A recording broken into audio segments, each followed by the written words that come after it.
বাংলাদেশের ক্রিকেটে। আজকের ম্যাচের 11 সিলেকশন কেমন করে হয়? আজকের ম্যাচে পুরো বিশ্ব ব্রহ্মাণ্ডের সামনে ক্যাপ্টেন যাকে উদ্দেশ্য করে, যার ইরেসপন্সিবিলিটি নিয়ে প্রকাশ্যে সমালোচনা করেছেন, সেই ক্রিকেটার আজকে খেলবেন কি খেলবেন না, শামীম হোসেন পাটোয়ারি। খুবই গুরুত্বপূর্ণ দিন সেই সিদ্ধান্ত জানার।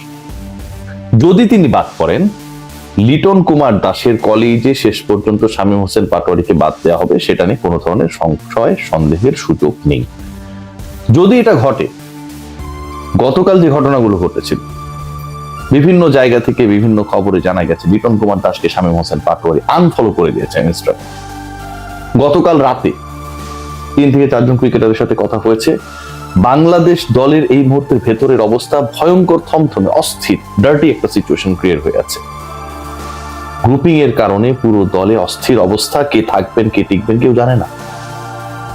শামীম হোসেন পাটোয়ারি আজকে যদি বাদ পড়েন, অবস্থা দৃষ্টে মনে হচ্ছে তিনি বাদ পড়বেন, তাহলে বাংলাদেশে অন্য ক্রিকেটারদের ব্যাপারে মোটামুটি, এবং অন্য ক্রিকেটারদের জাতীয় দলের প্রতি, ম্যানেজমেন্টের প্রতি, ক্যাপ্টেনের প্রতি, কোচের প্রতি কনফিডেন্সের জায়গা একটা বড় ধরনের ডিসিশন মেকিং এর পর্যায়ে তারা চলে যাবে।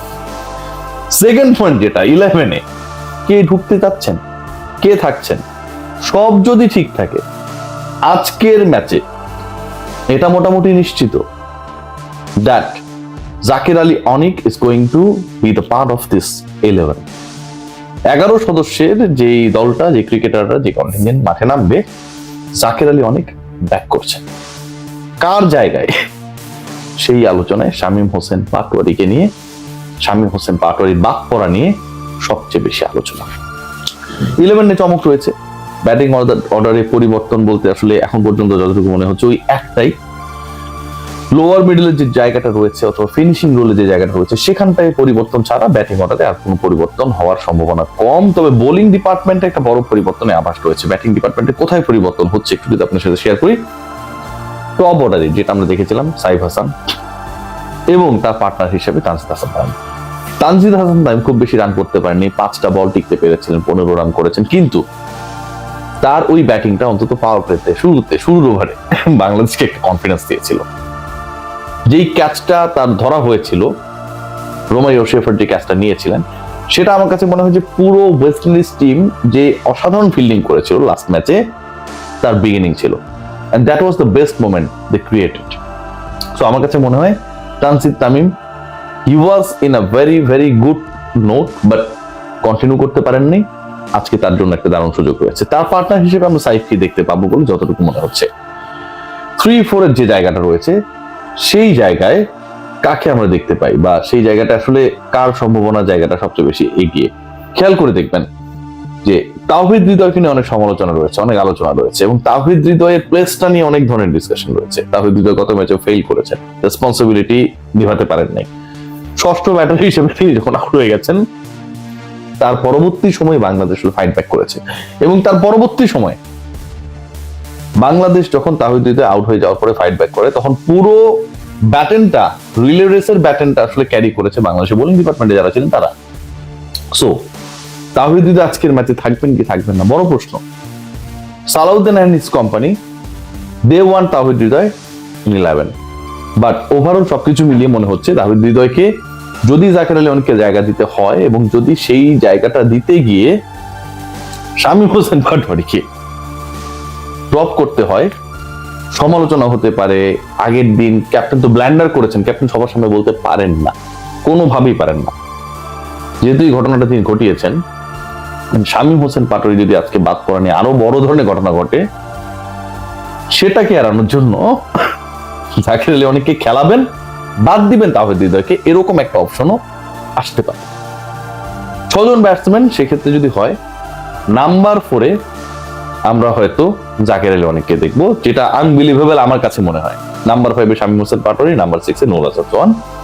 পুরো অর্ডার নিয়ে আমার যথেষ্ট অস্বস্তি রয়েছে। মানে 4 থেকে 6 পর্যন্ত সবাই স্লগার, এমনটা আসলে কোনোভাবে এক্সপেক্টেড না। পরের যে স্পটগুলো রয়েছে, পরের 5টা স্পটে অন্তত 2টা চেঞ্জ আসতে পারে, সম্ভাবনা খুব হাই। মুস্তাফিজকে বাদ দেওয়ার সুযোগ নেই, 4 ওভারে 24 রান। নাসুম আহমেদ অসাধারণ ব্যাট করেছেন, বাদ দেওয়ার সুযোগ নেই। 4 ওভারে 15 রান, স্পট থাকে 3টা। তাসকিন আহমেদ, বাংলাদেশ তার বোলিং ইনিংসে তাসকিনের দ্বিতীয় স্পেলেই আলটিমেটলি কনফিডেন্সটা পেয়েছিল। 1 ওভারে 2 উইকেট, রানটা আরো অন্যরকম হতে পারত ওই সময় ছন্দ পতনের ক্ষেত্রে। Taskin Ahmed played big role, 4 over 34 run, একটু কস্টলি, বাট বাকিদের থেকে উইকেট টেকিং অ্যাবিলিটি দেখিয়েছেন তিনি। তাসকিনে থাকে না আমি কোনো সন্দেহ দেখছি না। তাহলে বাকি থাকলো আর 2টা। তানজিম সাকিব, অনেক ঠান্ডা লেগেছে। তানজিম সাকিব খেলবেন? আগের ম্যাচে তো বাংলাদেশকে জেতানোর পথেই তানজিম সাকিব নিয়ে গিয়েছিলেন, অলমোস্ট জিতেই দিয়েছিলেন। প্রেস মিটে এসে বলেছেন যে আসলে টিকে থাকতে পারলে বাংলাদেশ জিতেই মাঠ ছাড়তেন। তানজিম সাকিব 30+ যে ইনিংসটা খেলেছেন অসাধারণ, বাট তিনি বল হাতে লাস্ট ওভারটা যেভাবে করেছেন, বল হাতে যেভাবে ফেইল করেছেন, বল হাতে অলমোস্ট 50 রানস দিয়েছেন। Bowler Tanzim Sakib, pacer Tanzim Sakib. কেউ যদি বলার চেষ্টা করে তানজিম সাকিবের কস্টলি বোলিংটা যদি না হতো তাহলে বাংলাদেশ জিতেই যেত বলতে পারে। সেই তানজিম সাকিবকে বাংলাদেশ দল আজকে ক্যারি করবে কি করবে না, নাকি তার পরিবর্তে আমরা শরীফুলকে দেখবো? Very much important discussion. এবং এই জায়গাটায় টিম ম্যানেজমেন্ট কিন্তু এই মুহূর্তে আটকায় আছে। সাকিব ও শরীফুল আমার কাছে মনে হয় ভেরি ট্রিকি ডিসিশন। একটা চেঞ্জের সুযোগ রয়েছে। রিশাদ হোসেন কি আজকে খেলবেন? Very important question. নাকি শাক মেহেদিকে খেলানো হবে? This is also going to be a very tricky decision. So আমার কাছে মনে হয় it's going to be very tricky for the team management to make their 11 today. সবচেয়ে বড় ব্যাপার যেটা, সেটা শামীম হোসেন পাটোয়ারিকে আপনি ড্রপ করবেন কিনা। যদি করেন, ইটস টোটালি ক্যাপ্টেন্স রেসপন্সিবিলিটি। তার জায়গায় আপনি যাকে খেলাবেন, যদি খেলতে না পারে, যদি পারফর্ম করতে না পারে, তুলোধুনো করে দেবে সাধারণ মানুষ। ব্যক্তিগতভাবে শামীমকে যে অ্যাটাক করা হয়েছে, I don't support that. Captain নিজে ফেল করেছেন, অন্য ব্যাটাররা ফেল করেছে, সোহান ফেল করেছে হৃদয়, ফেল করেছে আপনার কি বলবো, শামীম হোসেন পাটোয়ারি ছাড়া অন্য যে ব্যাটিং ডিপার্টমেন্টে যারা ছিলেন সবাই। সো সবাই ফেল করলো, আপনি দায় দিলেন, দোষ দিলেন শুধু একজনের ঘাড়ে। এটা অ্যাকসেপ্টেবল না। এবং এটা যেহেতু অ্যাকসেপ্টেবল না, আপনি যদি ওই প্রকাশ্যে বলার পর তার পরের ম্যাচে বাদ দিয়ে দেন, তাহলে আপনি কাকে খেলাতে চান, কার প্রতি আসলে আপনার ভালোবাসার কারণে একজন ক্রিকেটারকে এইভাবে পাবলিকলি ধুয়ে দিলেন, সেটা অ্যাকসেপ্টেবল না। তাওহিদের বাদ পড়াটা আমি মনে করি লজিক্যাল।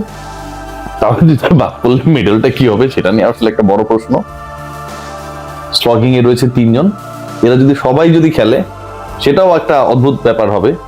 জাকির, শামীম এবং সোহান 3 জনই 11-এ রয়েছে, মানে এটা অ্যাকসেপ্টেবল না, কোনোভাবে অ্যাকসেপ্টেবল না। 2 জন থাকলে ঠিক আছে। আর বোলিং ডিপার্টমেন্টে যেটা বললাম, যে বাংলাদেশ দল they are in a tricky situation regarding Rishad and Shakib.